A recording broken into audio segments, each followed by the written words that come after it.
It's AllBall TV. You already know the motto. They scared, but I'm not. Yeah. Fabian perspective. Expected, so accepted. Oh my God. AllBall TV. Deja un like, comentario y suscribe. Dame dato. Yeah, I know the drill. Hit the like button. Subscribe. Let's go, baby. Drive-by content. Only here on AllBall TV. Let's go. We both driving by today. And speaking of drive-bys, you know Gilbert's from California. Gilbert Arenas was on here talking crazy. Gilbert Arenas is going crazy again on ball. Wow. Big shout out Gilbert Arenas, man. What are you talking about now? Extra spicy. He's saying... let me guess.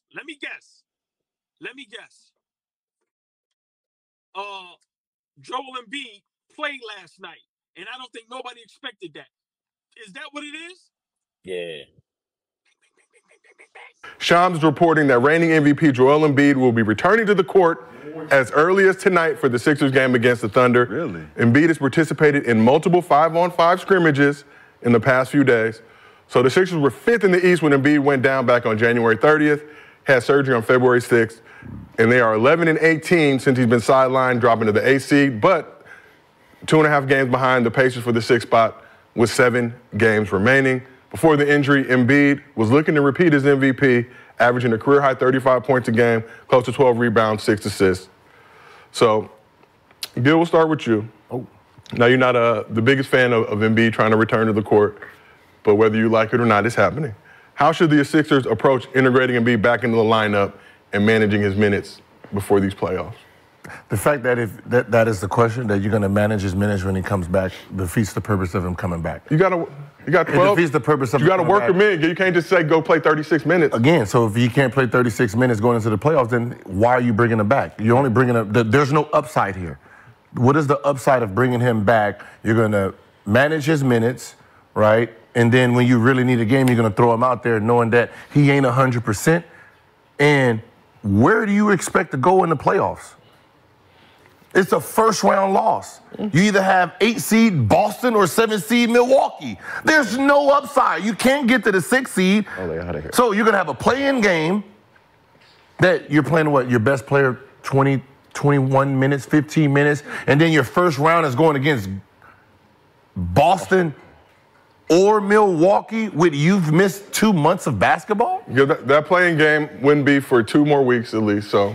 2 weeks? Listen, they can go. Listen, they can go 6-1, 7-0. They can. Anything's possible. They can, but they're still going to be a 7 seed or an 8 seed. No matter how they look at this, and those 2 matchups is Boston first round. First, you got to do the play-in game. Then Boston first round or Milwaukee first round. Yeah. But Milwaukee with Doc Rivers, yeah. So we're still getting past that. Still, I mean, you're not dealing with an Embiid that was in full motion, 36 a game. You're not dealing with it. You're going to deal with a 15 to 20 minute game guy for the most part. Heard it there first. What's your reaction to that? Because that's weird. We've been here before. We've seen Tim Duncan. We've seen Grant Hill. They sat Tim Duncan down in the playoffs because of Grant Hill. We live in the day of modern day medicine. What's your reaction to Gilbert Arenas and someone who's been through injuries too? And, they're ball players, so maybe they come from a different perspective. Well, I agree with what Gilbert said. But let me just say this. I commend Joel Embiid. He looked in shape. This is the first time I've seen him, like his arms, Paul's like, he looked in shape, right? But I agree with what Gilbert Arenas said. Best case scenario, you're 7th, 8th seed, or you're fighting for the play-in, unless our Knicks or Cleveland or Miami or somebody just go on a 9-game losing streak. Best case scenario, you're the 7th or 8th seed. You're playing Milwaukee or Boston with a high boot Embiid. And you're risking his career. Now, do we blame? Now, this is where I asked Gilbert Arenas because I didn't play at that level and I don't have no inside information. Is this Embiid's fault or the team's fault?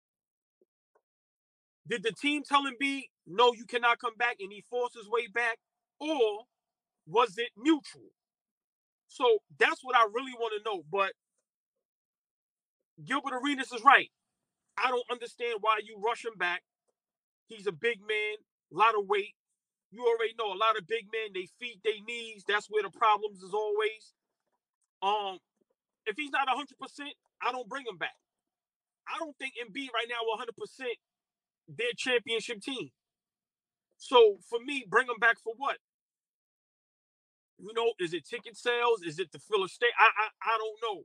So I definitely agree with Gilbert Arenas on that note.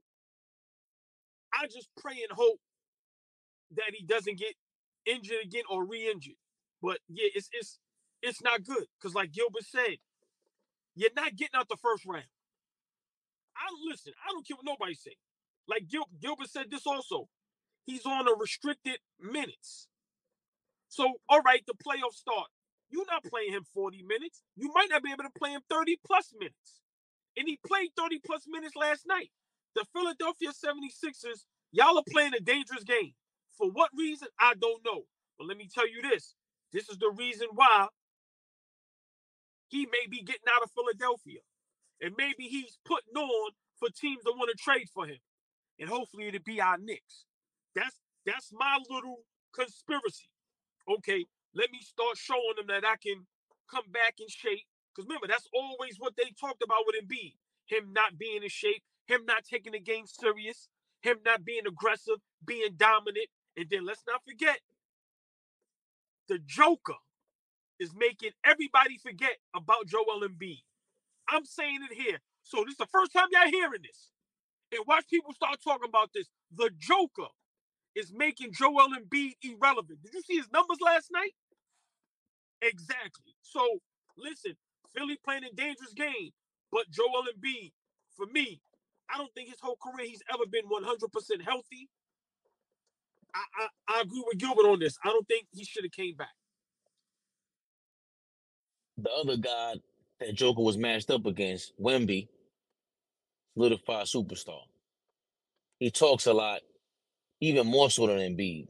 He's playing damn near the whole season. I think that motivates him too. Even though he's not making the playoffs, I'm piggybacking off of No Diddy, off of your statement. What's motivating Embiid to come back? Because he doesn't have to come back. He has every excuse in the world not to come back. Especially coming back to the playoffs with an injury and failing. Yo, you were hurt. It's all good. But I gotta commend him. I did not expect this. I don't think anybody expected this. It's a testament to modern times, the medicine that we all speak to. That's amazing. I think if this works out, there's not to sound like a humanitarian or so super freak scientist, but bro, that's amazing. If he could come back from a torn meniscus and he could do all that with that all that weight, right? And just to stick to the point, if I'm Embiid, how much time do you think you really have, bro? You think he's playing 20 years like LeBron? Nah. Like, I gotta commend him for going all out, because before Grant Hill's injury, there was a time when people went all the way out. And because of the medicine, it wasn't as modern. That's really what, that arthroscopic surgery ruined a lot of people. Yeah. T-Mac, Penny. A lot of people. Just count Amari Stoudemire. So Embiid's not living in that time anymore. The fact that he gets to play in this time, you already got your bread. You're not up for a re-up yet. Go all out.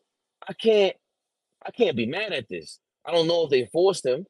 I doubt if they forced him. I can't be mad. The only reason why I'm mad is if he comes back good and they kill us. Because of now, I got to remind everybody, in my opinion, the Knicks, the Nuggets, the Celtics, and the Lakers during the in-season tournament, during that time period, they look like a championship-level team. But they can't make it because they're too old. Put the 76ers in that basket as well. The 76ers at their best earlier this year, I couldn't believe my eyes. I couldn't believe what Nick Nurse had Joel Embiid doing at the top of the key. He stopped having him in the low post. Remember, his weakness is being in the low post. He can't kick out of the double team in the low post. He can't see everybody. He's kind of doofy. So he put him at the top of the key. That's where they need him at. Philly looks bad without him. Now I gotta give him more props for what he was doing last year because they look awful without him this year. Well, hold on. Great point. I agree with everything you said until that little bit at the end. You say they look bad without him. Every team is gonna look bad without their superstar. Look at how Milwaukee looks without Giannis or Dame. They lose to the Washington Wizards. So one thing with us as fans, we can't have it both ways. Pause. Well, no Diddy. We kind of old school, so it's like we complain when these guys sit out, don't play hurt or injured. So now when a guy plays, hurt or injured, we complain. So, like you said, great point. Got to give him props. Like I said, I just still disagree with the move because he's a big man. If he was a guard or a forward, but him being a big man, him never being healthy his whole career, him not even playing the first 2 years, I just want to really see him fully healthy and fully in shape for a season. He looks more in shape now than he looked in the season, as dominant as he was in the beginning of the season. So that's amazing. So I just want to see guys fully healthy, fully in shape, and then we'll see the best. He make an average 40. You never know. These guys averaging 35, 36. So, like I said, I hope it works out. I don't wish harm or injury on nobody, So, like I said, I hope it works out for him. But like you said, he's starting to see the big man is coming back. And a lot of them is making noise. And right now, we forgot about Embiid. So, yeah, I think that triggered him. And now he's back. And let's see how long it can last. I think you touched on the load management. Also, I don't know if it was Daryl Morey telling him, yo, I know, listen, let's be realistic. I made a promise to James Harden. I don't want to make you a promise. If we do try to trade you, it will be easier to do so if you can perform out here. Who knows what they talking about back there? Hopefully they are keeping it real. Because to your point, in the era of the no more load management, there's no more load management. There's supposed to be no more in the future going forward. I got to commend them on this, man. I got to respect it 1,000%. I didn't even think about until you said it, the load management and players. The Knicks, good talking about the Knicks. We don't get enough props for playing, for attempting to play, for having all these guys, lunatic style, warrior style, Brunson, all these guys. Embiid fits that mold. It's looking like I didn't want him on the team until now that we're having this conversation. It's like we can risk that, yeah. Especially if he's willing to go. I'm willing to play 80% in the playoffs and see what we can do, especially with that guy Thibodeau over there. Yeah, listen, I think Embiid is perfect for New York. In the beginning, I loved him, and then when he got hurt, I kind of fell back like, you know what? But now seeing, him, what he did last night, I think Embiid is perfect for New York. And I think he knows he's perfect for New York. Business-wise as well. Like, no disrespect to Philly, but Embiid in the blue and orange, his stocks go up 100 times. It's just different. Just imagine Embiid and Brunson in the garden with OG. Because I'm sorry, we would have to trade damn near everybody, and I'm pretty sure they're going to want Randall. It would hurt. But listen, man, business-wise, Embiid is thinking about that also. So that move, just us speculating and guessing our opinion, that was a business move as well. Because like you said, and maybe Daryl Morey told him that, listen, for you to be legit trade bait, and nowadays guys, they tell you where they want to go. But if you ain't got that power, how you gonna tell me where to go? But now I'm Embiid, and so yeah, man, it was a good move. Like I said, I just hope it works out positive. Hope he continues to get healthy, get better. And like I said, I want to see him healthy in the playoffs. I want to see everybody healthy in the playoffs. Let's just get to that. Everybody. Yeah, exactly, man. Because now you get to see who's great. So yeah, big shout to Embiid, big shout to the 76ers. Like I said, I still agree with Gilbert, but I get it from the other side. Listen, man, the guy want to play, and I love that. Like I think Garnett said it, and I heard Garvin, so Kobe Bryant said it. Can't nobody stop me from getting on the court. Y'all can talk all that mess with upper management and the doctors and all that. If I want to play, I'm playing. 100%. My agent, my wife, can't nobody tell me nothing. So big shout out to Embiid for, because we ain't seen that in a long time. 1,000%. Fabian PerspecTV, respect is so accepted. Deja un like, comentario, suscribe, dame dato. Do all of that. Let's go. It's AllBall TV. They scared, but I'm not.